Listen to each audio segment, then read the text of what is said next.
Friends, I am Kanchan from Akulmach Technologies and you are welcome to our show. Today, our show is mixed of little sad news and of course some ideas about women empowerment when it comes to armed forces in India. And just want to tell you that Dr. Vijay Lakshmi Ramana, who was the first woman officer of Indian Air Force, who was commander, uh, passed away on 18th of October this year. So it was a bit sad news. But I also want to tell you that she got permanent commission in 1971 and she is also recipient of the Vishisht Seva Medal. And this brings to more crucial point is that what is the position of Indian women in Indian armed forces? To discuss about this topic, we have Sitesh Srivastav, who has a deep interest in corporate training. He is closely associated with radio broadcasting. So welcome to the show, Sitesh. How are you today? Thank you, Kanchan. It is a good day on my side, and I hope it is good day on your side as well. It's fine, and the conversation that we are going to do is a very interesting conversation. How have you been? Yeah, I'm fine. And as you know, today it's a sunny day here. So bit kind of relief from all 3-4 days. It was pouring like anything. So today, as you know, we are discussing about the position of women in armed forces, because armed forces doesn't only means Navy, Army, or Air Force, but also we have Central Reserve Force, we have Central Industrial Force, we have Border Security Force, and we have Shastra Seema Bal. So why women are so much not as par with men in armed forces? So, Kanchan, I think we have come a very, very long way when it comes to the participation of women in the Indian armed forces. In the modern history, I can recall from Khub Ladi Mardani Wo To Jhansi Wali Rani Thi. From those days till the women in the Indian National Army, which was established by Subhash Chandra Bose, and then into the Indian Army of the liberated India. And therefore, it marks a progress from those days till today. And Vijay Lakshmi Ramanan, the retired wing commander, was definitely a trailblazer in that. A line of officers, and especially that too in the Indian Air Force, which is more challenging, I would believe, than the armed forces, Indian armed forces. And she was, I mean, it says a lot when you said she's a Vishisht Seva Medal, which is also given for an exemplary service and not just the rank. And being the first officer, we can only imagine how much of motivation she would have been for the women of her generation. And we are talking in terms of 1955, when it was still the time of black and white films and the Bollywood was not known as Bollywood. What do you feel? Yes, definitely. And you have mentioned about the army of Netaji Subhash Chandra Bose. You also mentioned about Rani Lakshmi Bai. But in between, there was a decline when it comes to women joining forces or women joining police force. Because what I have come to know in recent years is that in 1992, Indian Army began inducting women officers. And that too in a non-medical area, because earlier there were used to be all medical related services like nurses and all that. Then in 1993, there was Priya as one of the first 25 women to join army officers wing in India. So, well, you said that there was, I think in between there was a decline in this. And I think it has increased maybe by 2000 onwards. So this is a rise of in recruitment in the army when it comes to Indian women. That's true. That's true. And it feels good when I see our women soldiers, women police officers, women security officers at various public establishments and institutions. And that shows the integrity that this democracy has to for having an inclusive way of bringing both women and men together in all walks of life, in all walks of professions, and especially in the security sector. So I think it is this passing off of Ms. Ramnan needs to be celebrated, and more young women, especially from the tier 2 and tier 3 towns, need to be told about her story, her journey, and motivated to take up the career they want to choose. Many times I feel many of the young women, they don't even know the career choices that they have. They are not even told about it. Some biases are still prevalent in most of the Indian homes, and therefore it takes a courage of a family to take that leap of faith with the woman child. And I think Dr. Vijay Lakshmi Ramanan's family, especially her parents, need to be thanked that in those days, when it was still not a known thing, they promoted her daughter to join the armed forces. Though it was on the medical side, but it would have been definitely a rewarding and a very, very rewarding career that I can see. And in 1979 she retired, and then she served as gynecologist to almost all the Air Force hospitals. And that goes as a tradition in Indian Armed Forces. She is respected in the army hospitals across the country. AFMC Pune, Air Force Medical College Pune, is a very, very known hospital, and where she has been a celebrated gynecologist. So I think this is the opportunity where we can take her story to the masses, to the middle class homes, upper middle class, lower middle class homes, where where the women still are going through some of those biases, which should be removed, because they are equally competent to be in the workforce, to stand shoulder to shoulder with men. And now we even have pilots in the Air Force. Right. And along with Vijay Lakshmi Ramanan, I also want to mention that a very important name is Dr. Barbara Ghosh, who in October 1976, she became the first woman officer in the Indian Navy and to attain a rank of commander. And along with this, Dr. Punita Arora, commissioned in 1968, is the first woman in Indian Navy to reach the second highest rank as a lieutenant general and first woman vice admiral.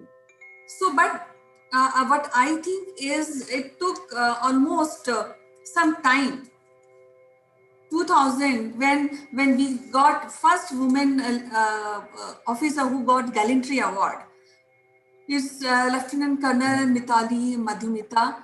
So it took a lot of time to really accept the courage of women, especially in armed forces, isn't it? Yes, I think the story and the movement and the mobilization of women into the Indian Armed Forces is a story which is not as smooth as it sounds like today. It had its own checkered movement of progress. Recently, there was a Bollywood movie also. I think you might remember the name of the movie, and it was portrayed as in a negative shade of light, if I am correct. Right. Right? What was the movie name, Kanchan? Actually, I have because it was in the news, but I think it is about officer who who was portrayed very negative role and kind give bad name to Indian Air Force, where it is blamed that Indian Air Force deal with gender bias, which was absolutely wrong. So, and that I think it is was in court, and Indian Air Force had already won this case, I guess. And Yeah, so it's this was about the Dharma, movie was Gunjan Saxena's biopic. right, right. And it is asked Dharma Production to put hold on this picture, put it on shelves. So this movie is not in the market as of now. Right. So I think it is I think we need to kind of take this as a campaign for the women. I think we have a great tradition of women getting into the sports, and that too, you sit in a place in Hyderabad which is known for the women's badminton, and there is something very secretive about Hyderabad which produces so great badminton players. So, but army, given a choice of getting into the Indian Armed Forces, Navy, Air Force, and the Army, I think there needs to be a campaign. Women need to be promoted in the schools for the National Cadet Corps, that is NCC, where they should be taught about. There used to be NCC was very popular back in my days, Kanchan, in the schools. I'm not sure at this point of time how much NCC is. NCC is a very great place to introduce the armed forces into the life of a student, and I think that is a great place for the Indian women in their schools, the girls' schools, the co-education schools, the colleges, and even in the middle or higher secondary schools. Yes, I think in recent year we have seen some changes. Like if you look in the data of Indian Air Force is inducts women in all roles, including combat and support roles. As of now, till September 2020, there's are 1,875 female officers, including 10 pilots and 18 navigators. So there is definitely a rise in the recruitment in armed forces, and also a change in the perspective of families and communities towards women going in the armed forces, and that is very, very crucial. Correct, Kanchan. And I think armed forces is definitely a very coveted position, coveted area to be. Besides that, there are other areas: National Security Guard, Special Protection Group, Railway Protection Force, National Disaster Response Force. There are many avenues that women can get into. And I just, as I told you, I'm very proud to see them at least in the airports whenever I fly. And it's great to see their integrity, great to see the professionalism that they bring in their jobs. And there is no way to feel even an iota of doubt that they would be any lesser in taking care of the security work that they are entitled or they have been asked to do so. I would like to suggest one step further, that each and every Indian should be given at least 2 to 3 years army training before really taking up job. That will ensure a discipline in the life, and I think nationalism will also be get increased by this. And people who are creating sometimes fake news, because nowadays it is a fashion to create a fake news about everything. So especially creating a fake news for army, they will think twice to really come out with a fake narrative. What do you think? No, that is actually becoming a more bigger a problem.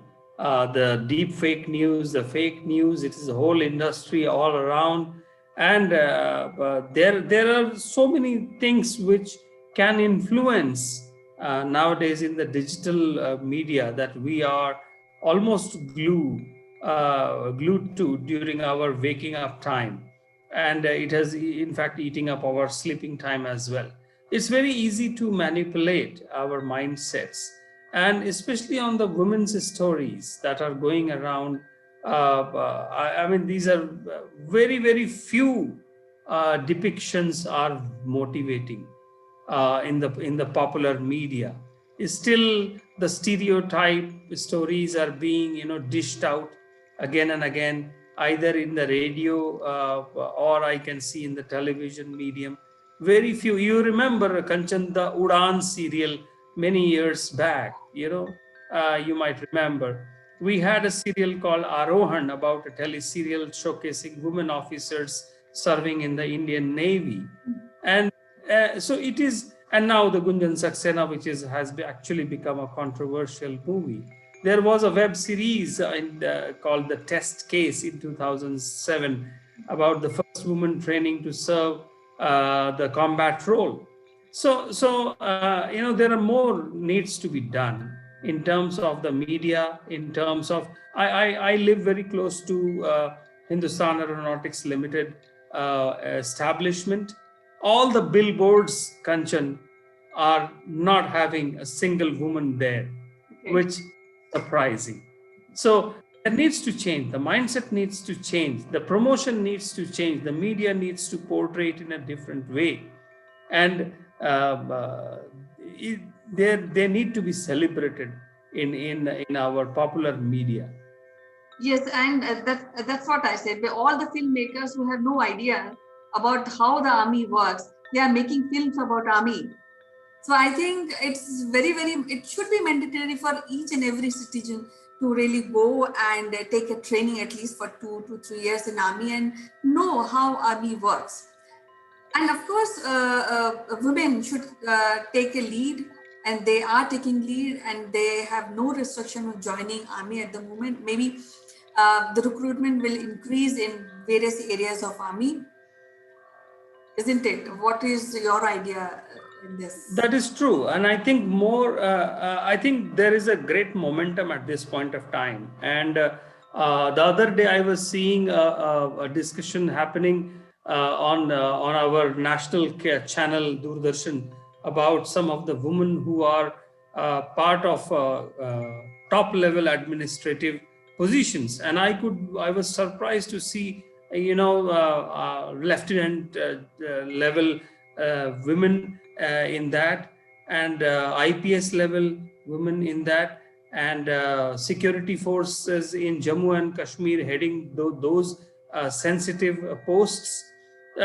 So it is very good to see these kind of discussions happening in the mainstream media, but more needs to be done. And I would suggest that we need to move away from the bias. We need to move away from the what you call this is how it has always been. This is the Indian thought. We have to think from like Singapore. There is a army training is must. Israel, it is must for men and women both. So I think we have taken a great strides in that. It is still very less to be seen in a 1.25 billion people in this country, but it is certainly on our doorstep, and it cannot be avoided. Yes, so with the message that more power to women, I would like to end this session today. We'll discuss more interesting sessions and episodes in our upcoming programs. Till then, bye-bye, take care. Great, thank you. What a great subject during this Navratri. Bye, thanks.